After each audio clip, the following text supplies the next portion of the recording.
أعوذ بالله من الشيطان الرجيم. بسم الله الرحمن الرحيم. حقيق على ألا أقول على الله إلا الحق. قد جئتكم ببينة من ربكم فأرسل معي بني إسرائيل. میرا فرض منصبی ہے کہ اللہ کے نام سے کوئی بات حق کے سوا نہ کہوں. میں تم لوگوں کے پاس تمہارے رب کی طرف سے کھلی نشانیاں لے کر آیا ہوں، لہٰذا تو بنی اسرائیل کو میرے ساتھ جانے دے. قال ان كنت جئت بآية فأتي بها إن كنت من الصادقين. اس نے کہا اگر تو کوئی نشانی لے کر آیا ہے اور سچا ہے تو اسے پیش کر. یہ سورہ اعراف کی 105 اور 106 نمبر کی آیتیں ہیں. حضرت موسیٰ علیہ السلام کا واقعہ اور ان کی قوم کا بیان ہو رہا ہے. حضرت موسیٰ علیہ السلام کو نبوت کے ملنے کے بعد اللہ تعالیٰ نے فرعون کے دربار میں بھیجا. اذهب الى فرعون انه طغى فقل هل لك الى ان تزكى. کہا گیا کہ جاؤ فرعون کے پاس کہ وہ سرکش ہو گیا ہے اور اس کو سمجھاؤ کہ کیا تو چاہتا ہے کہ پاکیزگی اختیار کرے. تو اس میں ایک تو یہ تھا کہ فرعون کے دربار میں جا کر اس کو دعوت و تبلیغ کرنا تھا، اور موسیٰ علیہ السلام کو ایک کافر قوم سے ہی نہیں بلکہ ایک مسلم قوم سے بھی واسطہ پا تھا. کہ اس سے پہلے جیسا کہ قوم بنی اسرائیل کا تذکرہ آپ کے سامنے تفصیل سے آ چکا ہے کہ اسی آیت میں بھی یہ بات آئی ہے کہ فرعون سے حضرت موسیٰ علیہ السلام نے مطالبہ کیا کہ تو قوم بنی اسرائیل کو میرے ساتھ بھیج دے. قوم بنی اسرائیل کون تھی یہ آپ سن چکے ہیں. تو مسلم قوم تھی. حضرت یعقوب علیہ السلام کی اولادوں میں سے جو تھے وہ بنی اسرائیل کہلایا گئے، اور پھر وہی قوم موسیٰ علیہ السلام کی جو ماننے والی قوم تھی وہ یہودی کہلائی، اور اسی قوم کو جو عیسیٰ علیہ السلام کو ماننے والی تھی عیسائی کہلائے. وہی بنی اسرائیل قوم تھی جو حضرت یعقوب سے چلی تھی، ان کی نسل سے. تو اس میں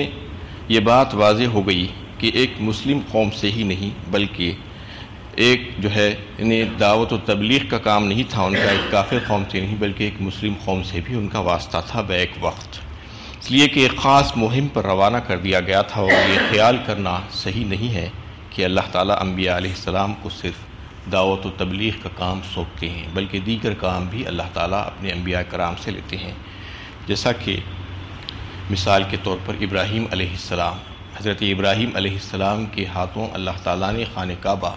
بیت اللہ کی تعمیر فرمائی، اور ان کا ساتھ دینے والے حضرت اسماعیل علیہ السلام ان کے فرزند. اسی طریقے سے حضرت داؤد علیہ السلام کے ہاتھوں اللہ تعالیٰ نے خلافت کا قیام فرمایا. حضرت سلیمان علیہ السلام ان کے فرزند، ان کے ذریعے سے عظیم الشان اسلامی سلطنت کا قیام عمل میں لایا گیا، اور ان کو ایسی سلطنت اور حکومت عطا فرمائی گئی جس طرح کی سلطنت اور حکومت آئندہ کسی کے لیے نہیں ہوگی. وہ خود انہوں نے اللہ تعالیٰ سے دعا مانگی تھی تو اللہ تعالیٰ نے ان کی دعا قبول فرمائی. یعنی ان کو نہ صرف انسانوں پر بلکہ جنوں اور پرندوں پر بھی جو ہے حکومت عطا فرمائی گئی تھی. عظیم کارنامے تھے ان کے. تو اس طریقے سے جو ہے حضرت محمد صلی اللہ علیہ وسلم کو بھی دعوت و تبلیغ کا کام سونپا گیا. اس کے ساتھ ساتھ جیسے جیسے لوگ اسلام میں آتے گئے پھر ایک مکمل اسلامی حکومت کا قیام اور اس کے جو ہے انتظامات، اس کا مینجمنٹ، اس کا ایڈمنسٹریشن، یہ سب آپ صلی اللہ علیہ وسلم نے کر کے دکھلایا. جنگوں کے موقع پر حالت جنگ میں کس طریقے سے رہنا چاہیے، میدان جنگ میں جو ہے سپاہیوں کو لشکر کا کس طریقے سے جو ہے اہتمام کرنا چاہیے، کس کو کہاں پر بٹھانا چاہیے، یہ ساری حربی جو فن تھے آپ صلی اللہ علیہ وسلم نے لوگوں کو بتلائے، دنیا کو سکھلایا گیا آپ صلی اللہ علیہ وسلم کے ذریعے سے. تو یہ سارے کام اللہ تعالیٰ اپنے انبیاء کرام سے لیتے ہیں. تو اس میں یہ بتانا مقصود ہے کہ انبیاء کرام سے اللہ تعالیٰ دعوت کے علاوہ بھی دیگر کام لیتے ہیں. قرآن کا یہ بیان یہاں پر بھی جو ہے اس آیت میں جو آ رہا ہے کہ موسیٰ علیہ السلام نے فرعون کو معجزہ دکھانے سے پہلے ہی بنی اسرائیل کا رہائی کا مطالبہ کیا. معجزے کی بات اگلی آیتوں میں آ رہی ہے کہ میں تمہارے پاس ایسے ہی نہیں آیا ہوں، بلکہ اللہ تعالیٰ کی طرف سے واضح دلائل اور بینات اور معجزات لے کر آیا ہوں۔ تو اس پر پھر فرعون نے ان سے مطالبہ کیا کہ اگر تمہارے پاس کوئی معجزات ہے تو پھر اس کو پیش کرو۔ تو وہ اس سے پہلے ہی بنی اسرائیل کو چھڑانے، ان کی رہائی کا مطالبہ انہوں نے پیش کر دیا تھا۔ اس کا مطلب یہ تھا کہ دونوں قوموں پر کام ہو رہا تھا بیک وقت۔ اس سے اس خیال کی بھی تردید ہوتی ہے جو موجودہ دور میں دعوتی کام کرنے والوں کے ذہن میں عام طور پر یہ سوال ابھرتا ہے کہ ایک ایسے ملک میں جہاں مسلم غیر مسلم اکثریت میں اور مسلمان اقلیت میں ہے، صرف دعوتی کام کی طرف توجہ دی جانی چاہیے، جیسا کہ ملک ہندوستان ہمارا ملک ہے۔ یہاں پر اکثریت میں کون لوگ ہیں؟ وہی لوگ ہیں جو غیر مسلم ہیں، اور مسلمان یہاں پر اقلیت میں ہیں۔ تو دو قسم کے نظریات رکھنے والے لوگ یہاں پر موجود ہیں جو کام کر رہے ہیں دین کا۔ اس میں ایک وہ لوگ ہیں جو دعوت کا جو کام کرتے ہیں غیر مسلموں میں، تو وہ لوگوں کا یہ خیال ہے کہ یہ غیر مسلم اکثریت والا ملک ہے، اس میں دعوت کا کام ہی ہونا چاہیے۔ مسلمان تو ہیں پہلے ہی سے، تو ان کے اوپر زیادہ محنت کی ضرورت نہیں ہے، بلکہ دعوت کے کام کے اوپر زیادہ محنت ہونی چاہیے، یہ وہ لوگوں کا خیال ہے۔ اور کچھ حضرات جو دعوت کا کام چھوڑ کر بیٹھ گئے ہیں، وہ یہ نظریہ رکھتے ہیں کہ مسلمانوں کی اصلاح ضروری ہے، پہلے مسلمانوں کو اچھا مسلمان بنانا چاہیے، دعوت کا کام بعد میں دیکھیں گے، کیونکہ پہلے مسلمان ہی اگر صحیح مسلمان نہیں بنے گا تو پھر دیگر لوگوں کو اسلام میں لانے کا کیا مطلب ہے؟ یہ نظریہ ایک فرقہ رکھتا ہے۔ تو یہ دونوں جو نظریات ہیں، جو تصورات ہیں، وہ غلو پر مبنی ہے، ایسا نہیں ہونا چاہیے۔ اس میں یہ بات واضح فرما دی گئی، یہ اس واقعے میں اگر آپ تھوڑا سا غور و فکر کریں تو ان دونوں نظریات کی تردید ہوتی ہے کہ کوئی اپنا امیج ایسا نہ بنا لے کہ قوم پرستانہ ہو، صرف ہم دعوت کا کام ہی کریں گے، اور کوئی یہ نہ کرے کہ صرف ہم مسلمانوں کا کام ہی کریں گے۔ موجودہ اصطلاح میں جیسا کہ مسلمانوں کا کام اگر کوئی کرتا ہے، ان کی خیر خواہی کی بات کرتا ہے، تو اس کو فرقہ پرست کہا جاتا ہے۔ یہ سب نظریات غلط ہے۔ سوال یہ ہے کہ ایک نبی سے بڑھ کر داعی حق اور کون ہو سکتا ہے؟ اور ہم دیکھتے ہیں کہ موسیٰ علیہ السلام نے دونوں کام بیک وقت انجام دیے۔ تو یہ اس میں کسی ملک میں جہاں کفر کا غلبہ ہو، مسلمانوں کے ان مسائل سے جو ان کی جان و مال اور ان کے دین و شریعت کے تحفظ کے لحاظ سے اہمیت رکھتے ہیں، صرف نظر کرنا اور یہ سمجھنا کہ ہماری ذمہ داری صرف دعوت پیش کر دینے کی ہے اور یہ مسائل سے ہمیں کوئی دلچسپی نہیں ہے مسلمانوں کی، یہ غلط بات ہے۔ کیونکہ مسلمانوں کے اوپر جو ذمہ داریاں عائد ہوتی ہیں، وہ اگر آپ اس پہ غور کریں تو ایمان لانے کے بعد خود اپنی ذات کے لیے عمل صالح اختیار کر لینے کے بعد ان کے اوپر دو قسم کی ذمہ داریاں اللہ تعالیٰ نے رکھی ہیں۔ تو ایک ذمہ داری تو یہ ہے کہ وہ جو پہلے سے مسلمان ہیں، جو اسلام لا چکے ہیں، اسلام کے دائرے میں ہیں، ان کے عقیدے اور عمل کی اصلاح کرنے کی کوشش کرنی چاہیے۔ کیونکہ عام طور پر اکثریت وہ مسلمان جو ہم کو نظر آتے ہیں، وہ ان کا معاملہ یہ ہے کہ وہ تقلیدی مسلمان ہیں۔ تقلیدی مسلمان کا مطلب یہ ہے کہ باپ دادا مسلمان تھے، مسلمان گھرانوں میں پیدا ہو گئے، اس لیے وہ خود بخود مسلمان ہو گئے آٹومیٹیکلی۔ ان کو اسلام کو جاننے کی کوئی ضرورت پیش نہیں آئی، نہ ہی وہ اسلام کو سمجھ کر، اس کو پڑھ کر، اس کو دین حق سمجھ کر اس میں داخل ہوئے، بلکہ صدیوں سے چلا آ رہا ہے مذہب، اسی گھرانے میں پیدا ہو کر وہ مسلمان کہلائے، ان کا نام مسلمان رکھ دیا گیا۔ لیکن اگر ان کو آپ دیکھیں، ان کو تھوڑا سا قریب سے دیکھیں تو پتہ چل سکتا ہے کہ اسلام کی بنیادی باتیں بھی ان کو نہیں معلوم ہیں، کلمے تک کے سے واقف نہیں ہے وہ۔ کئی ایک دیہاتوں میں چلے جائیے آپ، شہر کا حال بھی کوئی اچھا نہیں ہے، شہروں میں بھی ایسے ہی حالات ہیں، دنیا کے پیچھے لوگ پڑے ہوئے ہیں، دین کے بارے میں کچھ نہیں معلوم، اور آپ ان سے کلمے کے تقاضے کے بارے میں، کلمے کے معنی کے بارے میں پوچھیے کہ یہ کیا ہے تو وہ بتا نہیں سکتے، اور ایمان کے بارے میں، ایمان مفصل کیا ہے، کن کن چیزوں پر ایمان ضروری ہے ایک مسلمان کا، تقدیر پر ایمان، یہ چیزوں پر تو ہے ہی نہیں، آج معلوم ہی نہیں ہے کہ یہ بھی ایمان کا ایک جز ہے۔ اسی طریقے سے عبادات اور معاملات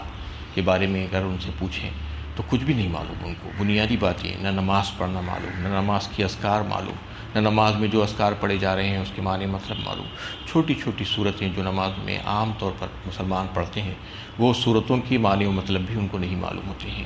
اسی طریقے سے جو حلال و حرام کا معاملہ ہے، جو حقوق اور ذمہ داریاں ہیں جو مسلمانوں کے اوپر عائد ہوتی ہیں، اور جو اللہ تعالیٰ کی توحید کا معاملہ ہے، شرک سے نفی بار بار قرآن کرتا ہے، یہ ساری چیزوں کے بارے میں بتانا ضروری ہے مسلمانوں کو، ان کی اصلاح انہیں اعمال کی اصلاح، ان کے عقائد کی اصلاح، ورنہ وہ مسلمان صرف ووٹر لسٹ کے نام تک تک مسلمان ہو کر رہ جاتا ہے۔ آج بڑے خوش ہوتے ہیں ہم کہ 20%، 25% مسلمان ہیں، لیکن وہ کس قسم کے مسلمان ہیں؟ ان کے لیے کچھ بھی کوشش نہیں کی جا رہی، ان کی اصلاح کے سلسلے میں کچھ بھی کام نہیں ہوتا ہے عام طور پر۔ تو ان کی اصلاح بھی ضروری ہے، ان کو سارے دین کے ضروری معاملات اور ان کے فائدے کی باتیں اور ان کے رہنے سہنے کی باتیں اور ان کے لیے ملک میں جو ہے کس طریقے سے رہنا چاہیے، یہ ساری باتیں ان کو بتانا چاہیے۔ پھر اس کے ساتھ ساتھ جو ہے، کیونکہ اگر یہ چیز نہیں ہوگی تو آج مسلمان اپنا امیج خراب کر کے ہمارے غیر مسلم بھائیوں کے سامنے پیش کر رہے ہیں اپنے آپ کو۔ وہ لوگ اس سے بدظن ہو رہے ہیں، نفرت ہو رہی ہے ان کو مسلمانوں سے، کیونکہ مسلمانوں کا کردار جیسا ہونا تھا ویسا نہیں ہے۔ ان کو پتہ ہی نہیں ہے کہ مسلمان کیسا ہونا چاہیے، اسلام کی تعلیمات کیا ہے، سچا ہونا چاہیے، جھوٹ نہیں کہنا چاہیے، وعدہ کرا تو وعدہ خلافی نہیں ہونی چاہیے، اسی طریقے سے مال حرام نہیں کمانا چاہیے، سود، رشوت، یہ سب چیزوں سے بچنا چاہیے ایک مسلمان کو، یہ اور جو ہے بدتمیزی، بد اخلاقی کے مظاہرے نہیں ہونے چاہیے۔ یہ سب چیزیں آج مسلمان کر رہے ہیں، اس کی وجہ سے غیر مسلم افراد کے سامنے ہماری مسلمان قوم کا امیج بہت خراب ہوتا ہوا نظر آتا ہے، اسی کی وجہ سے نفرتیں بڑھ رہی ہیں۔ اور دوسرا کام، بڑا کام یہ ہے کہ دعوت کا کام۔ ہمارے برادران وطن جو آج آگ کی طرف دوڑ رہے ہیں بڑی تیزی کے ساتھ، اگر آپ اندازہ کیجئے تو ہندوستان میں بھی اگر مسلمانوں اور غیر مسلموں کا اگر ریشو پرپورشن دیکھیں آپ تو 20% 80% کا معاملہ ہے، 20% مسلمان ہوں گے اور تقریباً 75 سے 80% غیر مسلم ہوں گے۔ یہی حال دنیا کے حالات میں بھی ہے، دنیا میں بھی مسلمانوں کا فیصد اتنا ہی ہے، تقریباً 20 سے 25% اور 70 75 80% جو ہے غیر مسلم ہیں۔ تو ان کے لیے بھی کام کرنا بے حد ضروری ہے، یعنی دعوت کا کام جسے کہا جاتا ہے، غیر مسلموں میں تبلیغ، اللہ تعالیٰ کی معرفت ان کو سمجھائی جائے اور اللہ تعالیٰ کے خالق ہونا اس کو ان کو سمجھایا جائے، ان کو بتایا جائے کہ یہ ساری چیزیں تم کو پیدا کرنے والی ذات کون ہے، تم کو زندہ رکھنے کے لیے تمہاری لیے جو ضرورتیں تمہاری جو پوری کرتا ہے وہ کون ہے۔ ان سے سوال کر کے ان کو سمجھانا چاہیے حکمت بھرے انداز میں، کیونکہ وہ آج سمجھ نہیں پا رہے ہیں اور ان کو سمجھانے کا فریضہ جو اللہ تعالیٰ نے ہمارے اوپر رکھا تھا اس کو ہم بھول گئے ہیں۔ ہم کو یہ بات سمجھ میں نہیں آ رہی کہ ہم کو یہ کام بھی کرنا ہے، دعوت و تبلیغ کا کام بھی، اس لیے کہ دین اسلام ہی ہے اللہ کے نزدیک، اور کوئی دوسرا دین حق ہو ہی نہیں سکتا۔ ان الدین عند اللہ الاسلام فرمایا اللہ تعالیٰ نے، دین تو دین اسلام ہی ہے، اس کے علاوہ جتنے بھی دین ہوں گے وہ باطل دین ہے۔ وَمَن يَبْتَغِ غَيْرَ الْإِسْلَامِ دِينًا فَلَن يُقْبَلَ مِنْهُ وَهُوَ فِي الْآخِرَةِ مِنَ الْخَاسِرِينَ فرمایا سورہ آل عمران میں، کہ اگر کوئی دین اسلام کے علاوہ اور کوئی دین کی راہ تلاش کرے گا اور کوئی دوسرا راستہ تلاش کرنے کی کوشش کرے گا تو وہ ہرگز قابل قبول نہیں ہوگا اور وہ آخرت میں خسارہ اور نقصان اٹھانے والوں میں سے ہو جائے گا۔ ان الذین کفروا وماتوا وهم کفار اولئک علیہم لعنۃ اللہ والملائکۃ والناس اجمعین فرمایا سورہ بقرہ دوسرے پارے میں، یعنی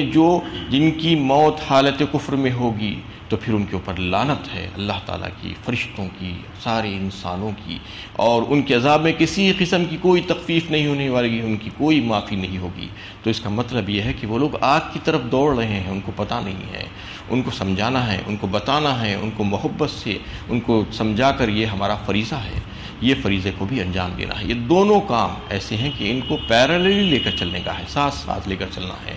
کوئی ایک کام کریں گے تو دوسرا کام چھوٹ جائے گا۔ لوگ یہ سمجھ رہے ہیں جو اصلاح کا کام کر رہے ہیں، ہم تو اصلاح کا کام کر رہے ہیں یہی کافی ہے، دوسرے کام بعد میں کریں گے کیونکہ پہلے مسلمانوں کو مسلمان بنانا ہے، یہ نظریہ ہے لوگوں کا۔ اور جو دعوت کا کام کر رہے ہیں وہ کہہ رہے ہیں کہ یہ اکثریت یہاں پر جو ہے غیر مسلموں کی ہے، اس لیے ان کے اوپر محنت کرنا زیادہ ضروری ہے۔ مسلمان تو پہلے سے مسلمان، کیسے مسلمان ہیں وہ بھی دیکھیے۔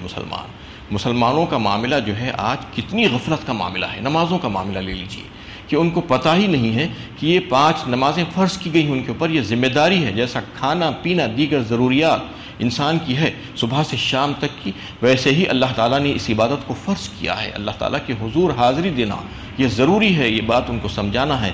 کہ تم دوسرے کام جس طریقے سے کرتے ہو بالکل اسی طریقے سے نمازوں کو بھی آؤ، نمازیں ادا کرو، پہلے ادا کرنے کی کوشش کرو، اس کے بعد پھر اس میں خوبیاں پیدا ہوں گی، اس میں اچھائیاں پیدا ہوں گی، اس میں بہتری خود بخود پیدا ہوں گی، اللہ تعالیٰ اس کا بہترین اجر تم کو دیں گے، اس کا فائدہ ہوگا تم کو دنیا اور آخرت میں۔ یہ ساری باتیں آج مسلمانوں کو سمجھانے کی ہے، تو مسلمانوں کے اوپر بھی کام کی ضرورت ہے، محنت کی، اور غیر مسلموں کے اوپر بھی محنت کی ضرورت ہے۔ یہ دونوں کام بیک وقت ہونا ہے۔ اگر کوئی یہ سمجھ رہا ہے کہ یہ ایک کام کر لیں گے وہ نہیں کریں گے تو یہ غلو ہے، غلو نہیں چلنے والا ہے دین میں۔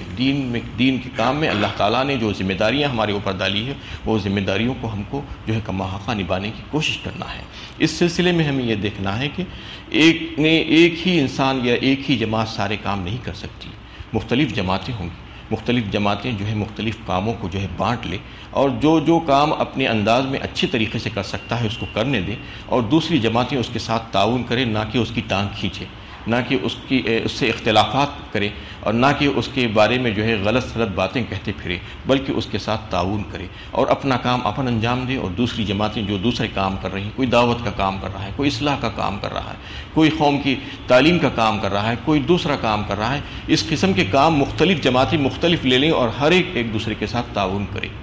یہ ضروری ہے۔ اس کی مثال آپ یہ لے سکتے ہیں کہ دعوت کا کام اور مسلمانوں کی اصلاح کا کام کی ایک انتہائی بہترین خوبصورت خلا ہے۔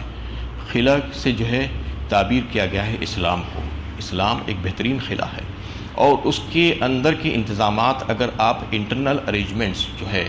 داخلی معاملات بہت بہترین کر لیے ہیں، بہت اچھے طریقے سے انتظامات کیے ہیں، مطلب یہ ہے کہ مسلمانوں کی اصلاح اچھی ہو گئی ہے، مسلمانوں پہ محنت ہو رہی ہے اور وہ لوگ اچھا کام کر رہے ہیں، لیکن باہر کے جو انتظامات ہیں وہ بالکل خراب ہیں اور بدترین ہیں۔ باہر سے الغار ہو رہی ہے دشمنوں کی، باہر سے جو ہے حملہ کرنے کی کوشش کر رہے ہیں قلعے کے اوپر، تو ایک وقت ایسا آئے گا کہ وہ قلعے کا دروازہ توڑیں گے اور اندر گھس جائیں گے۔ یہی حال آج ہو رہا ہے۔ دعوت کا کام سے ہم غفلت میں پڑے ہوئے ہیں، اس سے بے خبر ہیں۔ ہم جو ہے مسلمانوں کے لیے پھر بھی کچھ نہ کچھ کر رہے ہیں، کوشش کر رہے ہیں، لیکن دعوت کے کام سے بہت بے خبر ہیں، اس کے لیے محنت نہیں ہو رہی ہے، باہر سے الغار ہو رہی ہے، نفرتیں بڑھ رہی ہیں۔ آج دیکھیے کہ کیسے زہر اگل رہے ہیں وہ لوگ، کیونکہ ان کو پتہ ہی نہیں ہے اسلام کیا ہے، کتنا پیارا مذہب ہے، کتنا محبت والا مذہب ہے، مار دھاڑ والا مذہب نہیں ہے یہ تو سب کو ملا جلا کر رکھنے کی بات کرتا ہے۔ یہ بات ہم ان کو نہیں بتا رہے ہیں، ہمارا حق ہم ادا نہیں کر رہے ہیں، اس لیے وہ یلغار چل رہی ہے، اور ایک نہ ایک دن جو ہے یہ طوفان جو ہے تھمنے والا تو نہیں ہے، یہ قلعے کا دروازہ توڑ کر اندر گھس جائے گا۔ اسی طریقے سے اگر باہر کا کام تو بہت اچھا کر لیے ہیں، دعوت و تبلیغ میں جو ہے ہم محنت کر رہے ہیں، غیر مسلموں کے اوپر محنت کی جا رہی ہے، لیکن اندرونی طور پر جو ہے ہم کچھ بھی نہیں کر رہے ہیں، مسلمانوں کی اصلاح نہیں ہو رہی ہے، تو مطلب یہ ہے کہ خانہ جنگی ہو جائے گی، اندر سے جو ہے لوگ لڑیں گے، مریں گے، اپنے آپ جو ہے مر جائیں گے اور لڑ جائیں گے، بھڑ جائیں گے، تو اس کے لیے بھی محنت کرنی ہوگی۔ اگر اچھے طریقے سے حفاظت کے ساتھ اس کو رکھنا ہے وہ قلعے کو، تو پھر باہر سے اور اندر سے دونوں کے انتظامات اچھے ہونے چاہیے۔ تو اس سلسلے میں ہمیں یہ دیکھنا ہے کہ مسلمانوں کی ذمہ داری دونوں طرح کی ہے، یعنی دعوت و تبلیغ کا کام بھی ہم کو انجام دینا ہے، اور پھر مسلمانوں کی اصلاح کا کام بھی ہم انجام دینا ہے۔ یہ سبق ہمیں اس آیت سے ملتا ہے کہ حضرت موسیٰ علیہ السلام کو جو قوم کی طرف بھیجا گیا تھا وہ قوم فرعون بھی تھی، قوم بنی اسرائیل بھی تھی، دونوں کے اوپر بیک وقت وہ کام کرنا تھا ان کو۔ تو قوم فرعون کو جو ہے جو خبتی قوم کہلاتی تھی، اس کے اوپر اس کو دعوت پیش کرنا تھا، اللہ کا پیغام ان کو پہنچانا تھا۔ بنی اسرائیل جو پہلے سے مسلمان قوم تھی، نبیوں کی اولادوں میں سے تھی، ان کی اصلاح کا کام کرنا تھا، کیونکہ وہ غلامانہ ذہنیت کے حامل ہو گئے تھے، وہاں پر رہتے رہتے صدیاں گزر گئے تھے، اور ان کو جو ہے اسلام سے بہت دوری اختیار کر گئے تھے، ان کو اسلام کے بارے میں بتانا اور لانا تھا۔ اللہ تعالیٰ سے دعا ہے کہ اللہ تعالیٰ ہمیں صحیح علم و عمل کی توفیق عطا فرمائے۔